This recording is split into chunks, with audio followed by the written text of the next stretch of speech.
कहते हैं दिल्ली दिल बरों की है, दिल जलों की है। कहते तो ये भी हैं कि दिल्ली दिल फरेबों की भी है। और लकी यानी कि लक्ष्मण लाल अग्रवाल में ये सारे गुण मौजूद थे। लोग उसकी शक्ल को देखकर ही कह देते थे, अबे दिल्ली से हो क्या। लकी वैसे दिखने में स्मार्ट और अट्रैक्टिव था, पर जेब से खस्ता हालत होने की वजह से रहता बेहद सिंपल तरीके से था। शर्ट का रंग उड़ा हुआ और पैंट से पैबंद जुड़ा हुआ। कहने को तो उसकी उम्र के लड़के दिल्ली की सड़कों पर रात को मोटर बाइक दौड़ाते थे, लेकिन लकी उर्फ लक्ष्मण लाल अग्रवाल सिर्फ कमरे से कॉलेज में पढ़ाई और गर्लफ्रेंड डिंपल के साथ थोड़ा वक्त बिताना, फिर कॉलेज से दुकान, दुकान से जब होम डिलीवरी आए तो वहां, और फिर घर चला जाता था। हाँ, कभी कभी जब वो किसी लड़के को खाली सड़क पर मोटर बाइक दंदनाते हुए देखता तो कहता, एक दिन अपना टाइम भी आएगा जब मैं चश्मा लगाकर बैठूंगा और पीछे डिंपल को बैठाऊंगा। देखना, जब वो मेरी कमर में अपना हाथ कसेगी और मैं तेजी से मोटरसाइकिल को इंडिया गेट के आसपास दौड़ाऊंगा, तो सारे दिल्ली का दिल हम दोनों को देखकर जलेगा। दुकान में रखा हुआ बर्नॉल भी काम नहीं आएगा। लकी ने कहा और अपने हाथ में बर्नॉल की क्रीम को दबा दिया। जैसे ही उसने क्रीम को दबाया, उसका क्रीम बाहर आ गई। अबे गधे, क्या कर रहा है? वो कोई स्पंज की गेंद है क्या जो उसे दबा रहा है? दुकान के मालिक ने उससे फटकारते हुए कहा और उसके सर पर एक चपत लगा दी। Sorry sir. लकी ने अपना सिर बचाते हुए कहा। वो खरौल बाग में स्थित एक छोटी सी मेडिकल स्टोर पर काम करता था। उसकी दुकान का नाम था चमन मेडिकल स्टोर और उसके ओनर का नाम था चमन लाल। लकी पिछले 5 साल से इन्हीं की दुकान पर काम कर रहा था। यहाँ इस छोटी सी शॉप पर काम करना उसकी मजबूरी थी। लाइफ में कंगाली की वजह से उसे कॉलेज में पढ़ाई पूरी करने के लिए पार्ट टाइम जॉब करना था। उसने कई अच्छी जगह अच्छी तनख्वाह की नौकरी ढूंढी पर नहीं मिली और वो इस मेडिकल स्टोर पर ही अटक गया। गधे, अब इसके पैसे क्या तेरा बाप भरेगा? कटेगा। इसका पैसा भी तेरी तनख्वाह से कटेगा और एमआरपी से डबल रेट में कटेगा। चमन ने अपने दांतों को किचमिचाते हुए कहा। गुस्से की वजह से उसकी नाक फूल गई थी और लकी की सांसें। उसने घबराते हुए ओनर से पूछा, एमआरपी से डबल क्यों सर जी? ताकि अगली बार से ऐसी कोई हरकत करने से पहले तू डबल बार सोचे, चमन ने कहा और उसके हाथ से ट्यूब छीन ली। उसका जी तो चाह रहा था कि वो लकी की खोपड़ी पर एक और बार अपना हाथ साफ कर ले, लेकिन उससे पहले ही दुकान का फोन बजने लगा। फोन की घंटी बजते ही लकी को वहां से निकलने का मौका मिल गया और वो भागते हुए फोन उठाने के लिए चला गया। हेलो जी, करोल बाग के बेस्ट मेडिकल चमन मेडिकल स्टोर से बोल रहा हूं, बताइए क्या काम था? ये लकी की पेटेंट लाइन थी। चाहे कहीं से भी फोन आए, लेकिन उसे फोन पर बस यही बोलना था। जैसे ही इधर लकी ने अपनी बात कही, उधर से जवाब आया, मैं ब्लूमिंग नाइट होटल के कमरा नंबर 303 से बात कर रहा हूँ। एक छोटा सा ऑर्डर है, नोट करो और जल्दी से होटल पर डिलीवर करवा दो। वो एक लड़के की आवाज थी। उसकी आवाज में काफी भारीपन और एक अजीब सी जल्दबाजी थी।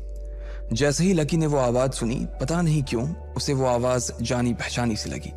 जी सर, बताइए आपका क्या ऑर्डर है? हाँ तो लिखो, हार्ट प्ले के 2 पैकेट और 1 पैकेट टिश्यू। लकी, जो कि अपना पेन लेकर खड़ा था, हार्ट प्ले का नाम सुनते ही झिझक गया। असल में हार्ट प्ले नाम का एक कंडोम आता था और इसलिए उसका नाम सुनते ही लकी शर्मा गया था। इतने साल से भी मेडिकल की स्टोर पर काम करने के बाद उसे इन चीजों का नाम सुनने में शर्म आती थी। हेलो भाई, लिखा कि नहीं लिखा? उस आदमी ने फिर से लकी से पूछा। जी सर, लिख लिया सर, लिख लिया। लकी ने खिसिया कर हंसते हुए कहा। लिख लिया तो फिर लेकर निकल, उस लड़के ने कहा। उसकी आवाज सुनकर ना जाने ऐसा क्यों लग रहा था कि वो बहुत बड़ा आदमी था। जी सर, मैं सर, लेकिन सर बाहर तो बारिश हो रही है, लकी ने कहा। उसने देखा कि बाहर बहुत तेज बारिश हो रही थी। उनकी दुकान के सामने पानी भर गया था और तेज हवाओं की वजह से चमन मेडिकल स्टोर का बोर्ड भी गिर गया था। लकी को लग रहा था कि वो इतनी तेज बारिश में अभी एकदम से तो नहीं निकल पाएगा, तो उसने उस लड़के को समझाते हुए कहा, सर मैं ऑर्डर तो ले आऊंगा पर थोड़ा टाइम लग जाएगा, बारिश थोड़ी थम जाए। अब इससे पहले कि वो कुछ आगे बोल पाता, फोन पर लड़का बोल पड़ा। तुम्हारे मालिक को पता है कि तुम मल्होत्रा जी के लड़के को मना कर रहे हो? हाँ पता है, बारिश हो रही है, इसलिए सारा सामान अच्छे से थैली में पैक करके लाना और लेट नहीं होना चाहिए, समझे? उस लड़के ने कहा और इससे पहले कि लकी आगे कुछ कह पाता, उसने फोन काट दिया। उधर से लकी के दुकान का ओनर उसे घूर कर देखा जा रहा था। लकी के हाथ में पेन और पेपर देखकर ही वो समझ गया था कि उसके पास कोई ऑर्डर आया था। आज वैसे भी इतनी बरसात होने की वजह से सुबह से इक्का दुक्का ग्राहक ही दुकान पर आए थे। ऐसे में उसकी दुकान का मालिक एक भी ऑर्डर को छोड़ना नहीं चाहता था वो लकी को देख रहा था और लकी बारिश की ओर देख रहा था। बारिश का बहाना नहीं चलेगा, जाना पड़ेगा, चमन लाल ने कहा। मैं बहाना नहीं कर रहा सर, थोड़ी बारिश धीमी हो जाए तो मैं चला जाऊंगा। अभी आप खुद ही देखिए कितनी तेज बारिश है। वो पता नहीं कोई मिस्टर मल्होत्रा का कोई बेटा कुछ ज्यादा ही जल्दी में था। मैं साइकिल से तो पहुंच नहीं पाऊंगा इतनी जल्दी।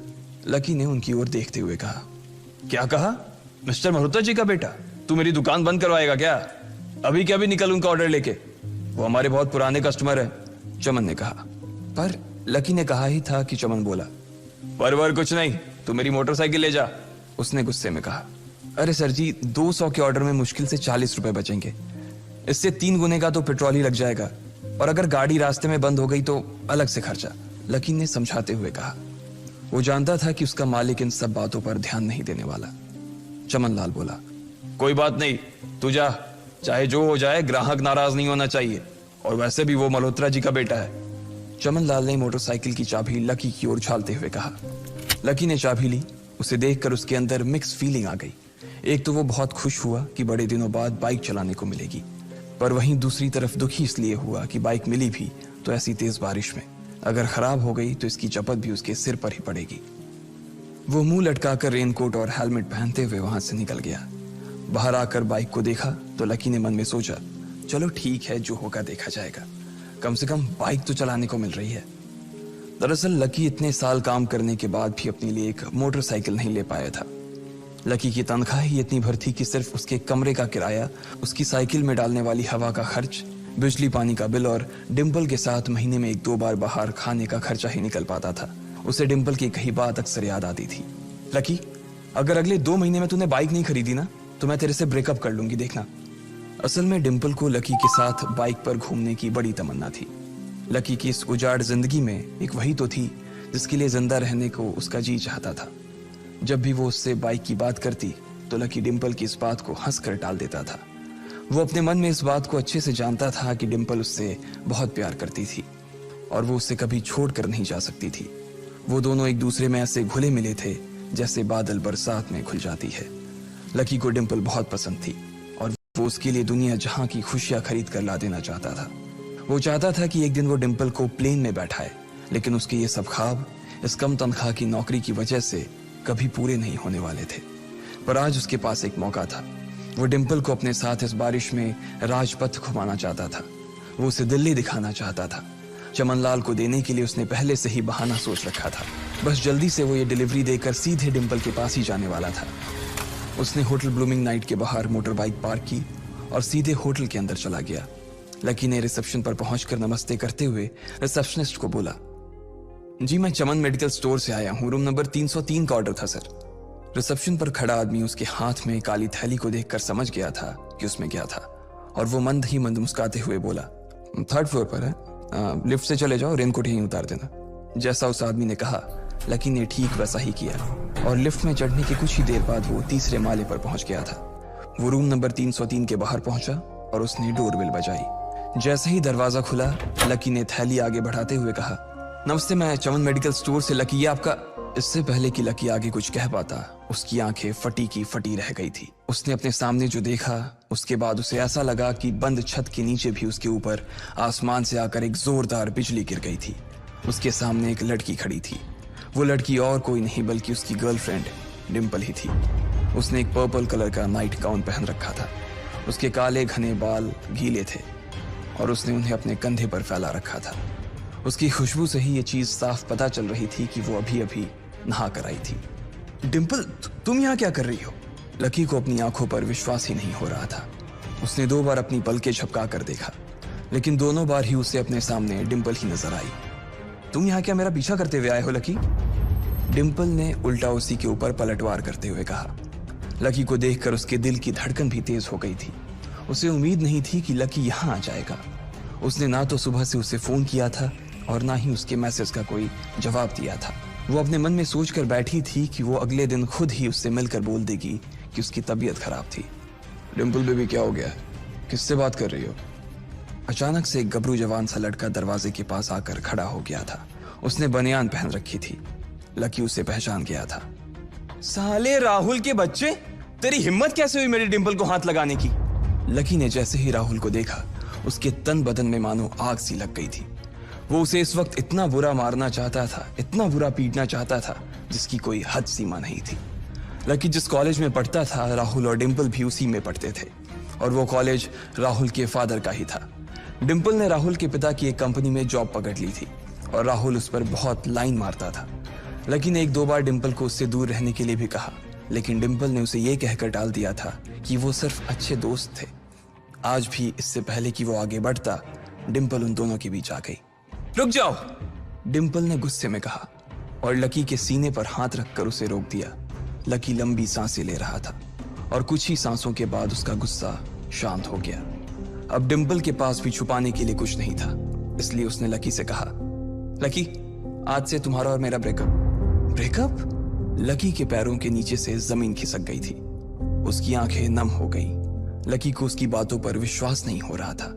उसने डिंपल की ओर देखा और बोला, डिंपल, हम पिछले 1 साल से एक दूसरे के साथ हैं और तुम हो कि मुझसे ब्रेकअप करना चाहती हो? अरे मैं तो तुम्हारे लिए नई बाइक लेने वाला था। चल रहने दे, आज ही याद आई है तुझे बाइक की। अरे तेरे पास मुझे बाहर घुमाने के लिए, खिलाने पिलाने के लिए पैसे तो है नहीं, तू कहां से लेगा बाइक? और अगर ले भी लेगा तो उसमें पेट्रोल कहां से डलवाएगा?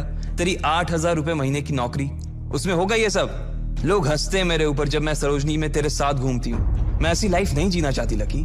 मैं तेरी तरह गरीब नहीं रहना चाहती। तूने मुझे फंसाया था, उल्लू बनाया था तूने मुझे, इसलिए मैंने राहुल से मैचअप कर लिया है। आज से यही मेरा बॉयफ्रेंड है, डिंपल ने गुस्से में कहा। अच्छा, तो बेबी ये है तुम्हारा वो बेकार सा एक्स बॉयफ्रेंड? राहुल ने पूछा और डिंपल के बगल में आकर खड़ा हो गया। फिर उसने लकी के हाथ से थैली उठाई और उसमें से हार्ड प्ले का पैकेट निकालकर उसे चिढ़ाने के लिए उसे हवा में लहराने लगा। बाप रे, इससे बदकिस्मत इंसान इस दुनिया में और कौन होगा? राहुल ने उसकी टांग खींचते हुए कहा। लकी के पास उसकी बात का कोई जवाब नहीं था। उसने गुस्से से डिंपल की ओर देखा और अपनी हाथों की मुट्ठी भींच ली।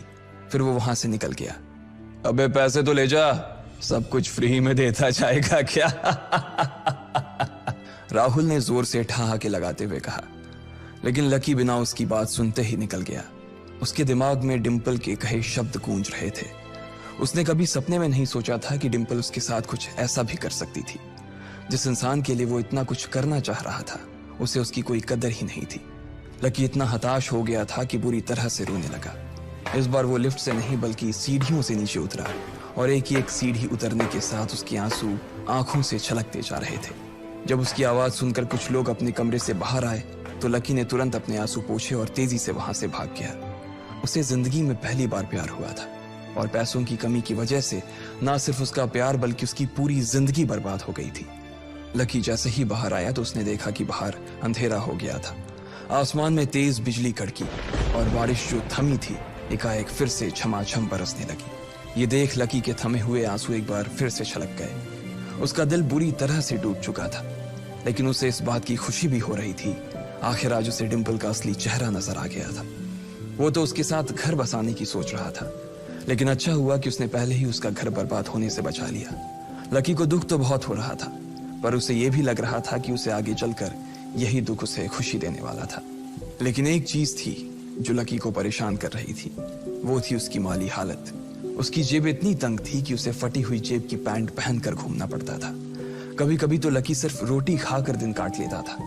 वो कब से कोशिश कर रहा था कि कोई अच्छा काम पकड़ सके, लेकिन उसे कोई काम देने को राजी नहीं था। उसने टूटे हुए दिल को दिलासा देते हुए मन में सोचा कि डिंपल पर खर्च होने वाले पैसे बच जाने से शायद उसके हालत सुधर जाएंगे। पर फिर भी वो रातों रात रईस नहीं हो जाने वाला था। उसने ऊपर आसमान की ओर देखा और जोर से चिल्लाया, अगर इतना ही अनलकी बनाना था तो फिर नाम लकी क्यों रखा भगवान? वो जितनी जोर से चिल्ला सकता था उतनी जोर से चिल्लाया। उसकी आवाज से आसपास खड़े लोग एक बार तो डर गए थे। लकी ऊपर ही देख रहा था और उसके आंसू बारिश के पानी के साथ मिल गए थे। जैसे ही वो फूट कर रोने को था, तभी उसके फोन पर एक मैसेज आया। जैसे ही लकी ने अपना फोन निकालकर उस मैसेज को पढ़ना शुरू किया, उसकी तो आंखें ही चमक गई। अचानक उसके आंसू हंसी में बदल गए और वो जोर जोर से वहीं सड़क पर नाचने लगा। उस मैसेज में लिखा था, परिवार की रिसर्च और परिवार के निर्णय के हिसाब से अग्रवाल परिवार का वारिस लक्ष्मण लाल अग्रवाल उर्फ लकी ने गरीबी अभ्यास की परीक्षा को पास कर लिया है और आज से ही वो उस जमीन और उस जायदाद का मालिक हो जाएगा जो परिवार ने उसके नाम कर रखी थी। ये एक ऐसा मैसेज था। आखिर कौन था लकी? क्या थी उसकी असलियत? और वो कैसे रातों रात ही अनलकी से लकी हो गया था?